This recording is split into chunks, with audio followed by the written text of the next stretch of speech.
महाराष्ट्र के deputy CM Ajit Pawar को लेकर उनके भतीजे रोहित पवार ने बड़ा दावा किया है। आरोप है कि बीजेपी अजीत पवार को कमजोर करने और उन्हें राजनीतिक रूप से खत्म करने की कोशिश कर रही है। रोहित का यह दावा पुणे की पूर्व कमिश्नर मीरान बोरवंकर की तरफ से अपनी बुक मैडम कमिश्नर में लगाए गए आरोपों पर सामने आया है। किताब में दावा किया गया है कि अजीत पवार ने 3 एकड़ पुलिस की जमीन 2010 में एक प्राइवेट बिल्डर को सौंपने के लिए दबाव बनाने की कोशिश की थी।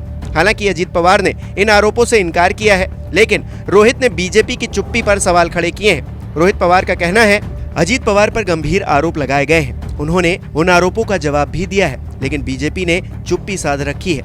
ये पार्टी की प्रवृत्ति है। इससे पहले भी बीजेपी ने कई नेताओं को खत्म करने की कोशिश की है। लोग अजीत पवार को राजनीतिक रूप से खत्म करने की कोशिश के बारे में बात कर रहे हैं। एकनाथ खड़से और पंकजा मुंडे के साथ भी ऐसा ही हो चुका है। बीड की बीजेपी नेता ने अपनी ही पार्टी में संघर्ष किया। बीड के विकास में उनके पिता गोपीनाथ मुंडे ने महत्वपूर्ण भूमिका निभाई। बीजेपी का मानना है कि अगर वो इस तरह की रणनीति अपनाती है तो प्रतिस्पर्धा खत्म हो जाती है, लेकिन बीजेपी को याद रखना चाहिए कि इस तरह से काम नहीं होता है। ये उत्तरी राज्यों में हो सकता है, लेकिन महाराष्ट्र में काम नहीं करेगा। वहीं इन आरोपों पर प्रतिक्रिया देते हुए बीजेपी प्रवक्ता संदीप खारदेकर ने कहा, जब एनसीपी के प्रवक्ता और नेता अजीत पवार के पक्ष में बचाव कर रहे हैं तो हमें उसी मुद्दे पर बोलने की जरूरत कहां है।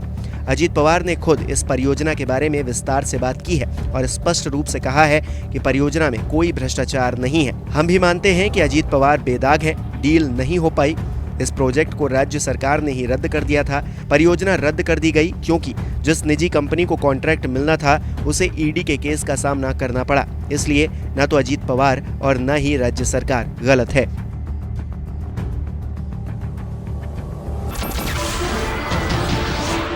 नमस्कार, मैं हूं मानक गुप्ता।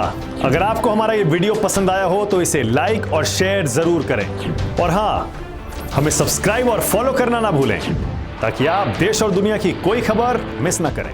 तो जुड़े रहिए हमारे साथ और देखते रहिए न्यूज़ 24।